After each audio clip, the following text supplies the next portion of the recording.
Callback functions पे एक interview question पूछा गया था मुझे उबर के इंटरव्यू में, राइट। अब इसको सॉल्व करते हैं।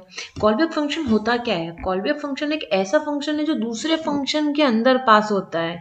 एक फंक्शन है उस फंक्शन के अंदर वो पास होता है, तो उसको बोलते हैं कॉलबैक फंक्शन। जब पहले फंक्शन जो है वो अपना काम कर देता है कंप्लीट, उसके बाद में कॉलबैक फंक्शन कॉल होता है। यानी आपकी डिपेंडेंसी है कि आटा लगेगा तब रोटी बनेगी, तो सेम वैसे ही एक फंक्शन एग्जीक्यूट होगा उसके बाद में दूसरा चलेगा, तो उसको बोलते हैं callback function execution. Callback function जो है एक फंक्शन के अंदर दूसरा फंक्शन जो बनता है, वो दूसरा फंक्शन को पास किया जाता है, उसको बोलते हैं कॉलबैक फंक्शन। और जब फर्स्ट फंक्शन अपना काम कंप्लीट कर चुका होता है और फिर उसके बाद में कॉलबैक फंक्शन एग्जीक्यूट होता है। ये काम कैसे करता है? जैसे मेरा फेच डेटा नाम का फंक्शन है, उसमें एक कॉलबैक फंक्शन को एग्जीक्यूट आर्ग्यूमेंट के रूप में लिया गया है, ठीक है।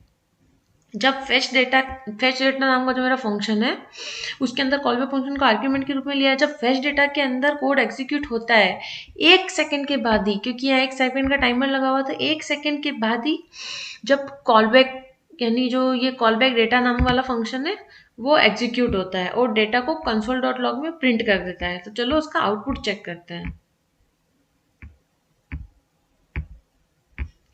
आउटपुट आया डेटा फेच्ड।